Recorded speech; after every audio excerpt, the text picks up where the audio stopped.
नागपुर के नंदनवन थाना क्षेत्र में शराब पीने के लिए पैसे नहीं होने के विवाद के चलते जबरन लूट का मामला सामने आया। नंदनवन पुलिस ने इस मामले में 2 आरोपियों को गिरफ्तार किया है। पुलिस के अनुसार शिकायतकर्ता अन्नपूर्णा माता मंदिर से अपने घर लौट रहा था।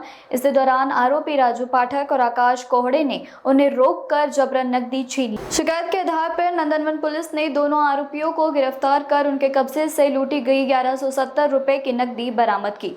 पुलिस मामले में आगे की जांच और पूछताछ की जा रही है। देशी दारूचे दुकान कुंभारटोली हिमालय याच्या समोर अन्नपूर्णा माता मंदिराजवळ 2 आरोपी यांनी फिर्यादी यास पैसे दारूसाठी पैसे मागण्याच्या कारणावरून चाकूने धाक दाखवून तसेच थापडबुक्याने व चाकूच्या मुठीने मारहाण करून त्याच्या खिशात असलेले 1170 रुपये त्यांनी जबरीने काढून घेतले होते।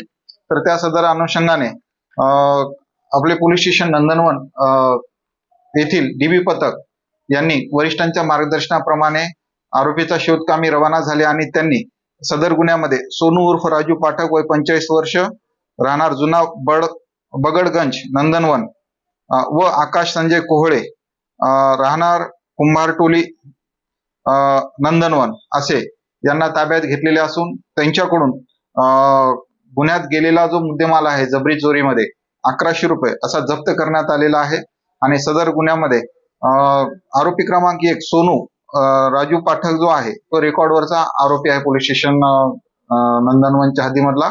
तरी सदर गुन्ह्यामध्ये अधिक तपास करून पुढील कारवाई करण्याची तजवीज ठेवली आहे। सदरचा तपास आरोपी हे माननीय पोलीस आयुक्त श्री सीपी सर विश्वास नांगरे पाटील सर तसेच joint CP sir Reddy sir तसेच या रिजन सर परदेशी सर तसेच माननीय झोन 4 डीसीपी रश्मिताराव मॅडम सर त्याचबरोबर एसीपी सक्करदरा यांच्या मार्गदर्शनाखाली केलेला आहे आणि सदर गुन्ह्यामध्ये अधिक तपास करत आहोत।